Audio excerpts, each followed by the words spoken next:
एक पति अपनी पत्नी को लेकर आया। इसलिए नहीं लाया कि उसे प्यार करता है, इसलिए लाया कि खुद तो अपनी लुगाई को कुछ कह नहीं पाता, मुझसे कहलवाना चाहता है।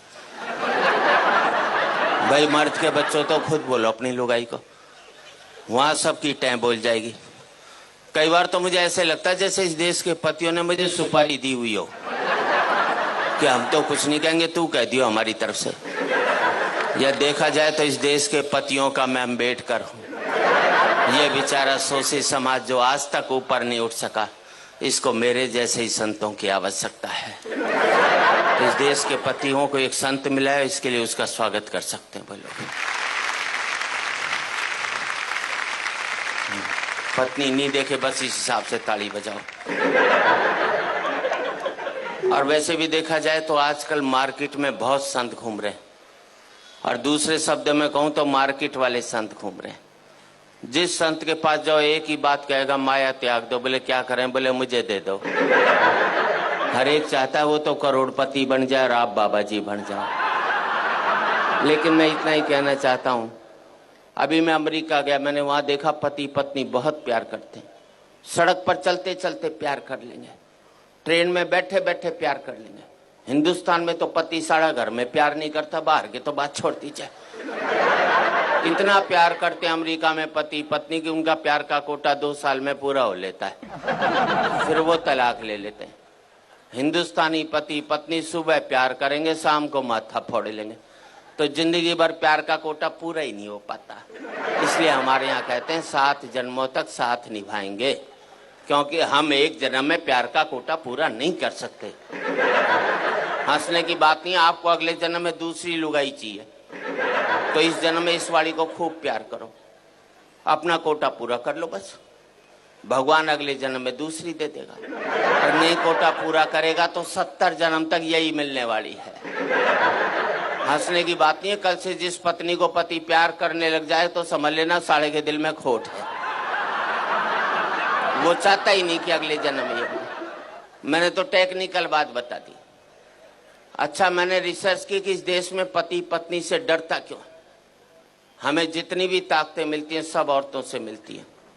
पैसा चाहिए लक्ष्मी जी के पास जाओ, बुद्धि चाहिए सरस्वती जी के पास जाओ, ताकत चाहिए दुर्गा जी के पास जाओ, आदमी के पास छोड़ा क्या? मेरे समझ में नहीं आया। हमारे शंकर भगवान विष्णु भगवान बिल्कुल खाली बैठे, एक पावर नहीं दोनों के पास में, जिसे कहते हैं ना मिनिस्टर विदाउट पोर्टफोलियो।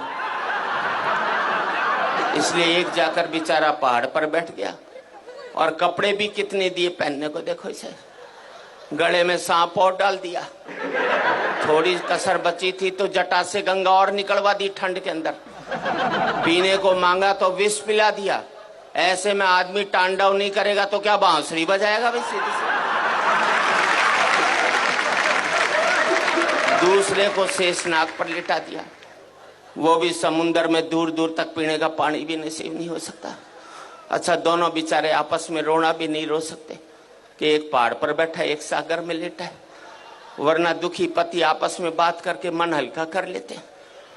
एक हमारी जान को आ गया करवा चौथ का व्रत, पता नहीं लुगाई कब तोड़ दे। इधर व्रत टूटा उधर पति साफ, क्योंकि पति की जिंदगी के लिए रखा जाता है। इस देश में 100 व्रत ऐसे हैं कि पत्नी नहीं रखे तो पति की सेहत खराब हो सकती। एक व्रतशाला ऐसा नहीं बनाया जो पति नहीं रखे तो लुगाई के जुकाम भी हो जाते, तो हम तो बल्ला भी नहीं निकाल सकते। अभी करवा चौथ को घराली बोली सोने का सेट दिला, मैंने कहा मैं तो नहीं दिलाता। बोले व्रत तोड़ू के? अंदर से रोटी ले आई, बोले ला रहा है कि अभी खाऊं? मैंने प्राण जाएंगे, ले आया। विदेशों में करवा चौथ के व्रत होते नहीं, इसलिए वहां तलाक हो जाते। अभी मैंने ब्याह की 25वीं वर्षगांठ मनाई, अमेरिका में होता तो 25वीं लुगाई की मना रहा होता, करवा चौथ नहीं होता ना वहां। हमारे यहाँ पति पत्नी तो रेल की पटरी की तरह, मिलो मत साथ जरूर चलना पड़ेगा।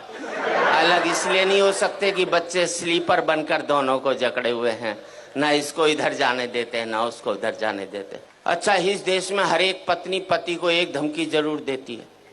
मैं तो बच्चों की वजह से टिकी हुई हूँ, वरना कब की निकल जाती।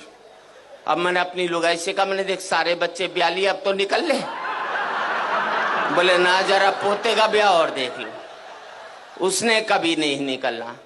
और मैं आप सबसे एक ही बात कहना चाहता हूं, जिन परिवारों ने ये बच्चों के स्लीपर मजबूत रख लिए वो पति पत्नी इकट्ठे रह गए, जिनके ये स्लीपर कमजोर हो गए वो पति पत्नी भी अलग अलग।